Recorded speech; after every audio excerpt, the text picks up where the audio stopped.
Hello students, इससे पहले paper 2 का क्वेश्चन नंबर 1 से लेके 40 तक का डिटेल एक्सप्लेनेशन मैंने दिया था, जो कि पार्ट 1 था।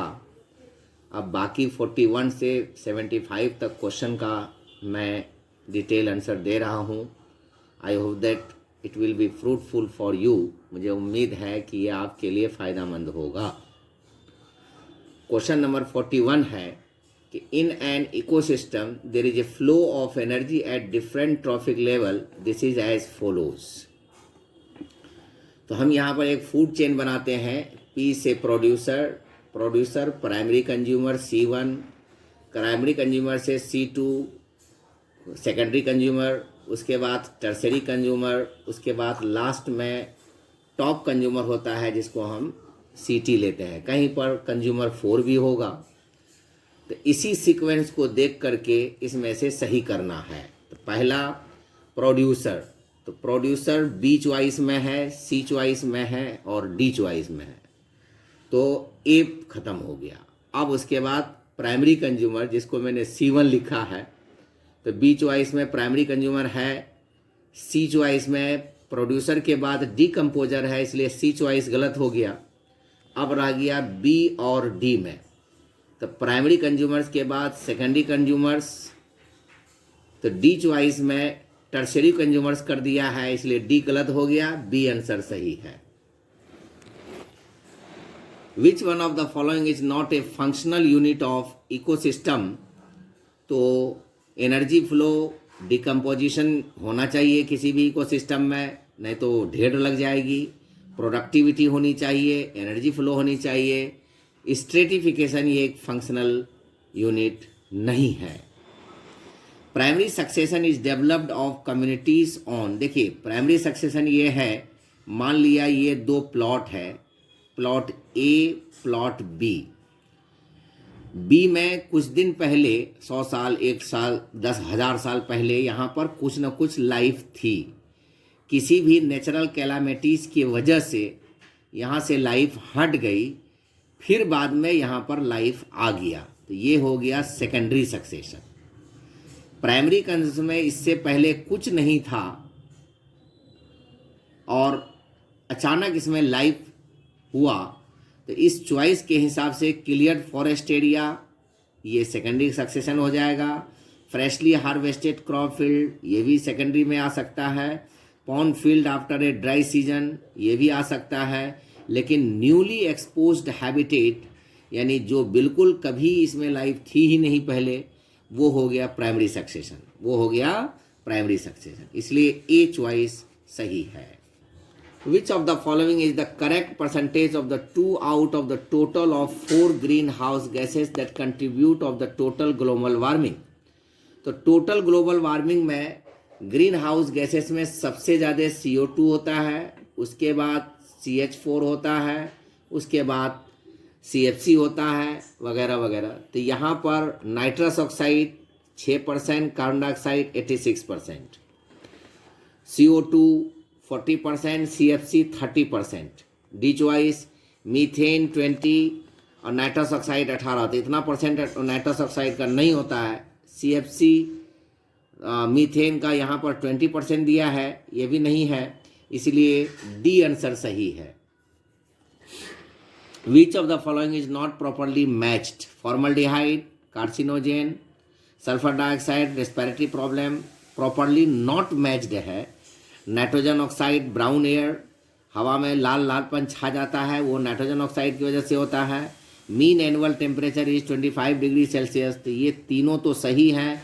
फॉर्मल्डिहाइड एक कार्सिनोजेनिक यानी कैंसर प्रोड्यूसिंग नहीं है, इसीलिए यही चॉइस इस क्वेश्चन का सही है। Both hydrarch and xerarch are succession lead to. Succession मतलब जो पानी में होता है, जो डेजर्ट में होता है, तो ये जीरिक कंडीशन सही आंसर है इसका।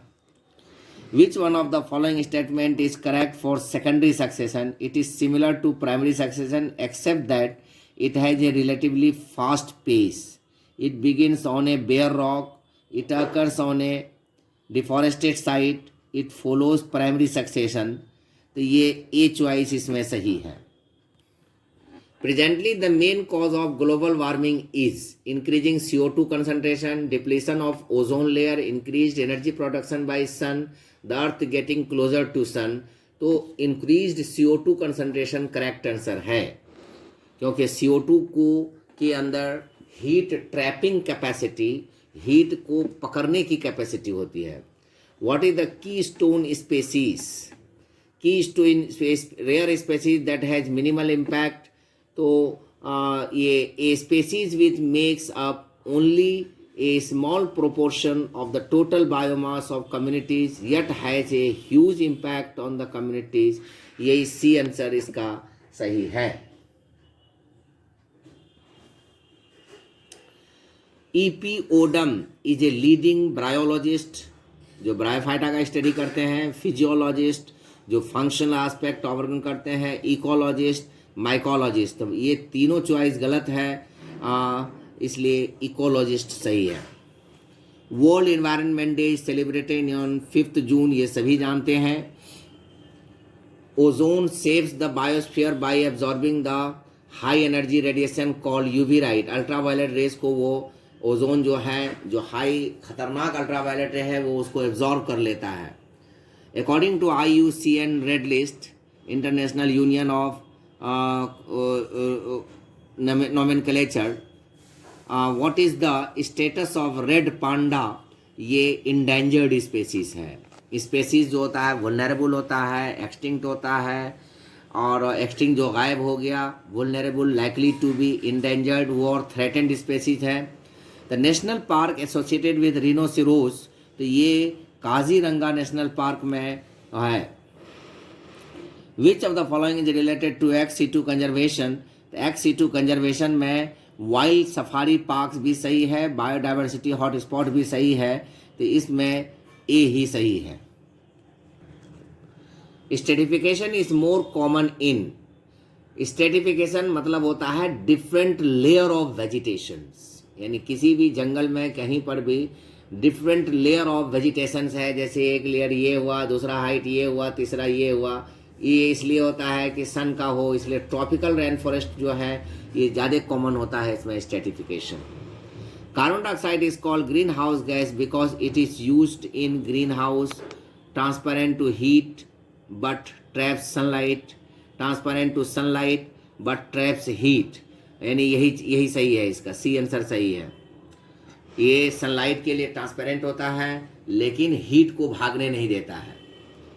इन big cities air pollution is due to, ये बर्निंग फॉसिल फ्यूल्स की वजह से होता है, क्योंकि बड़े शहरों में गाड़ियां बहुत होती है, उसमें डीजल जलता है, पेट्रोल जलता है, फिर गैस प्लांट में है, एसीज वगैरह ये सब में जो फ्रीऑन वगैरह यूज़ करते हैं. तो ये बर्निंग फॉसिल की फ्यूल की वजह से ही बिग सिटीज़ में एयर पोल्यूशन होता है.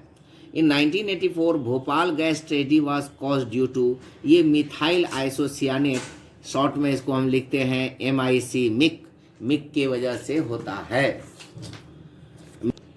The most adverse effect of radio active pollutant, तो रेडियो एक्टिव पॉल्यूटेंट जो है ये तीनों तो बात की कहानी है, इसलिए जीन म्यूटेशन ज़्यादा इंपॉर्टेंट है, ये सीधे जीन पर असर करता है.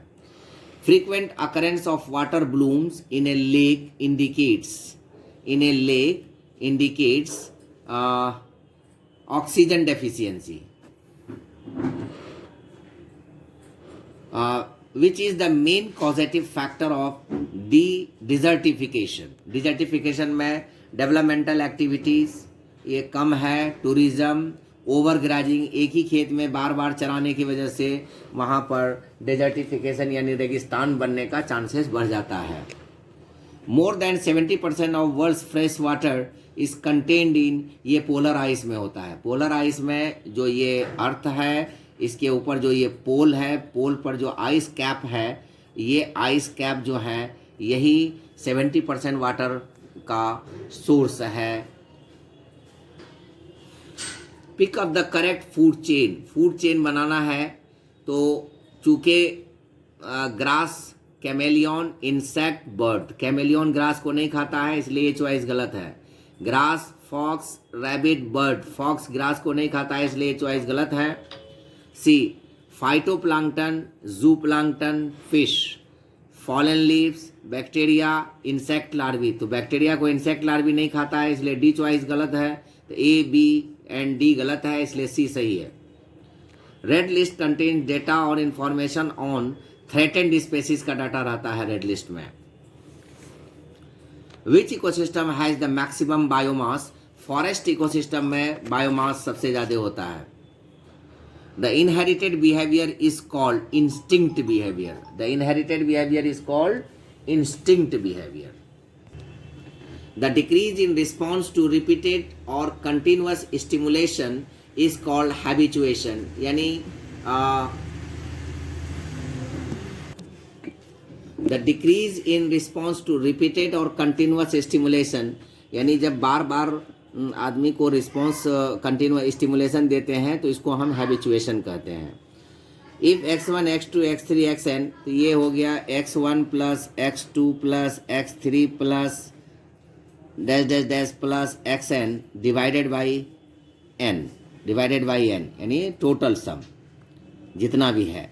तो sum of observation divided by total number of observation, इसलिए ए ही सही आंसर है। The median of the data, तो यहाँ पर 6 है टोटल, 1 2 3 4 5 6, हाँ 6 है। तो 6 में से चूँकि 6 इवन नंबर है, तो इसीलिए 6 में इवन नंबर है तो 2 इधर छांट देंगे, 2 इधर का छांट देंगे, तो ये दोनों बीच में आया।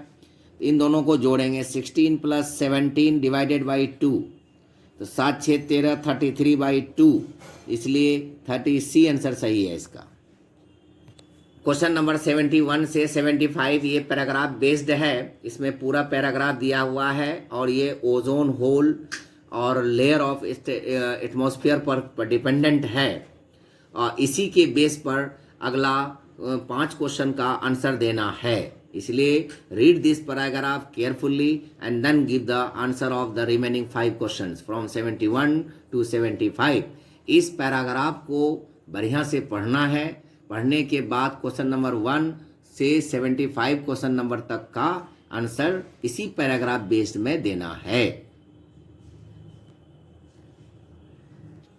Question number 71, all life is confined to, तो ये 8 to 15 किलोमीटर ऑफ ट्रोपोस्फीयर होता है। The screening layer in the atmosphere of oxygen ozone is concentrated mostly between, ये 20 से 25 किलोमीटर तक जो है ओजोन का कंसंट्रेशन ज़्यादा होता है, तो वही 20 से 25 kilometre. Which of the following is not physical subdivision of biosphere? Exosphere, lithosphere, hydrosphere and atmosphere. Exosphere is not the आइए, चूँकि बायोस्फीयर का 3 पार्ट, एक पानी वाला, एक चट्टान वाला, एक हवा वाला। हवा वाला को एटमॉस्फेयर, पानी वाला को हाइड्रोस्फीयर, चट्टान वाला को लिथोस्फीयर। एक्सोस्फीयर इसका नहीं है, एक्सोस्फीयर एटमॉस्फेयर को बांटे हैं। The main gases in the troposphere by volume are, ये नाइट्रोजन ये है 78%, ऑक्सीजन 21%, कार्बन डाइऑक्साइड 0.03%, इसलिए यही सही आंसर है। Last question, which of the following is the rocky material of earth's outer shell and is the ultimate source of all rocky materials? Rock यानी lithosphere, ये lithosphere सही है। तो ये थे 75 क्वेश्चंस, बाकी 1 से 40 पहले पार्ट में दिया था। इसके बाद अगला वीडियो में हम बॉटनी का क्वेश्चन डालेंगे और ये पार्ट बॉटनी में भी कॉमन है। मुझे उम्मीद है कि आपको ये वीडियो पसंद आएगा। पसंद आए तो इसको लाइक करें, शेयर करें, सब्सक्राइब करें और सभी को सभी इस क्वेश्चन को सोल्व करें, क्योंकि ज़्यादातर क्वेश्चन रिपीट होता है और या इस तरह से क्लियर कॉन्सेप्ट हो जाने की वजह से क्वेश्चन सही का आंसर दिया जा सकता है। मुझे उम्मीद है। I hope you all the best.